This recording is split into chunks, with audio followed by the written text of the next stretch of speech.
Hey, welcome back everybody, back in the garage. I am super stoked about this video because I finally got somebody to take me up on my offer to use my bender. So this is Adam. He lives nearby. He is already got one. He's got C3 done. He's moving on to C4 and basically has already got it figured out. Later in the video, we will time lapse his progress, but the goal is to get all of that bent today and maybe even a couple bars on the jig. So hopefully we can get his floor done and at least get the main hoop in there, we would think. But we got a little bit of a late start because, well, I've been talking too much and my neighbor came by. Anyways, we're gonna get rolling and we'll go from there. What'd you think, man, when I told you could use the bender? I was surprised. I mean, once we hopped into the community like this, it's just, I wanted to go start building. So it's pretty cool. So here's what I dig about this guy is I told him he could use the bender and he bought his steel, I think, that day. Yeah. Not only did he do that, he got the rear end from KJ. And so a man of action, which is awesome. You don't see a lot of that these days. So much respect to you, sir. Enjoy it and we'll get back to you. Cool. Thank you. Okay, so now that we got Adam all squared away on the bender and he's off to the races, I've got to get the A-arms on car number 2. Just to recap, got the front end in, the pedals are there, the seat's ready to go. Just have to get these A-arms in and the rear spool going. I'm going to get to welding. Got to get back to work.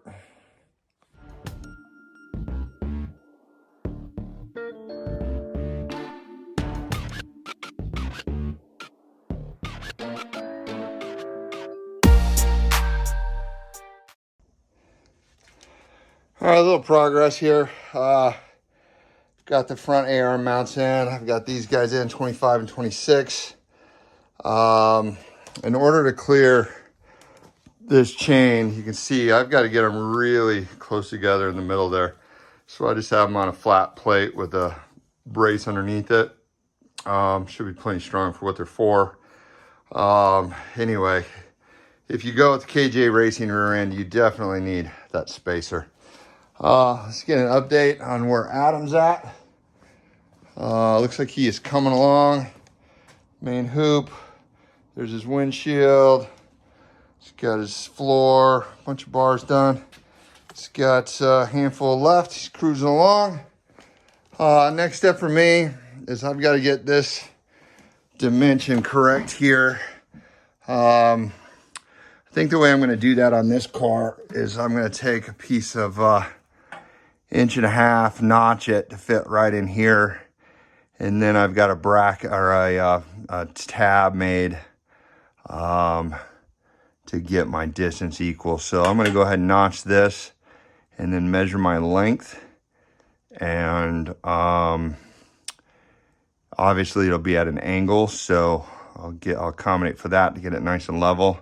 And then we'll just weld the tabs to that. And I think that'll solve this car. The other car, I notched it like KJ did, but since that's so narrow and such a V right there, I don't want to mess with those angles. So I'm just going to do it this way, and then I'll put a brace in between it.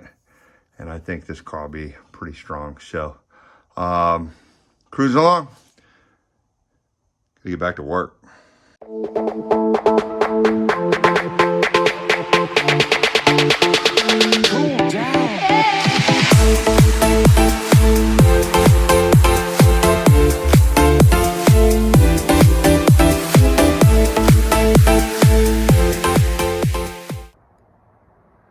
So, tip of the day, trailers.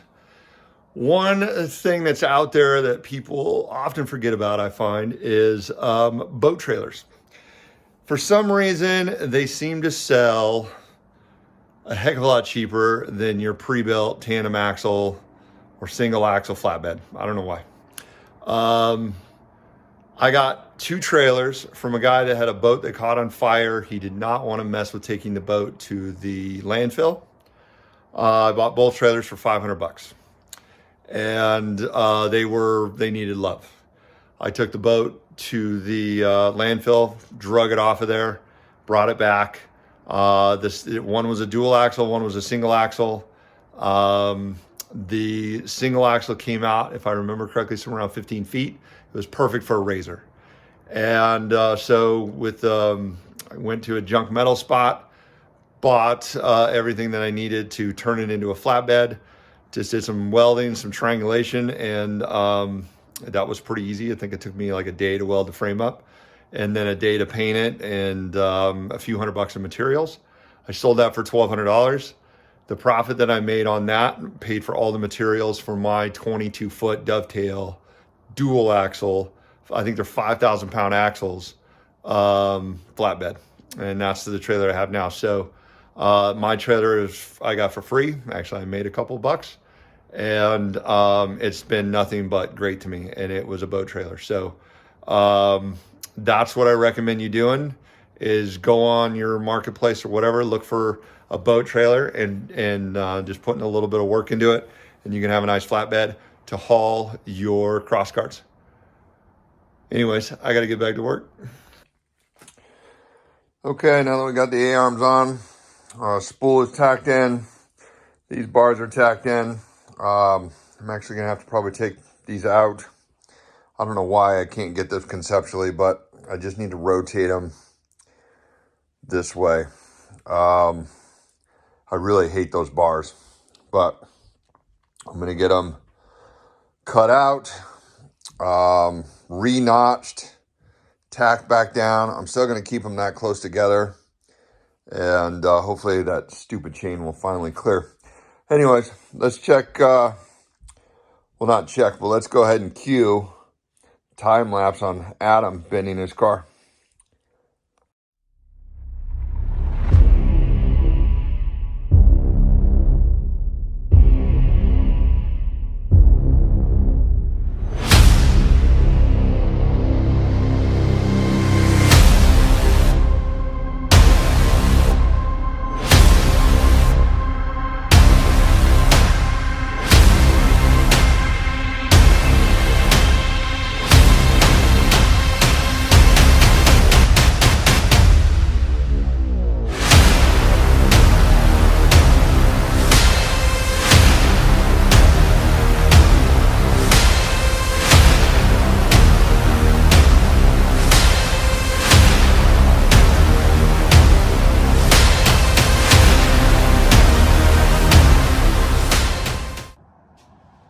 All right, so I don't know, 5 hours later, one car laying there with one mistake that was fixable. Yeah. We got A-arms right here. What'd you think? Man, I can't wait to get this thing built. Looking forward to it. This guy is probably gonna have this thing built in like 3 weeks. It's like ridiculous. He's so motivated. I'm super stoked. Yeah. Pretty soon we're gonna be ripping these things. Thanks for watching this one. Hit like, hit subscribe, do all that fun stuff. And remember, if you're in Texas, New Mexico, California, Oregon, anywhere up in the Pacific Northwest, it'd be worth it to drive down here. It'll take you a day, have everything cut. If you add up gas, hotel, you're gonna spend way less than you're gonna spend on that bender. So take me up on it. Feel free to use this thing. I enjoyed having Adam here today. He's probably gonna be back soon. And you know, I'm happy to help you guys too. Talk to you soon. Have a good one.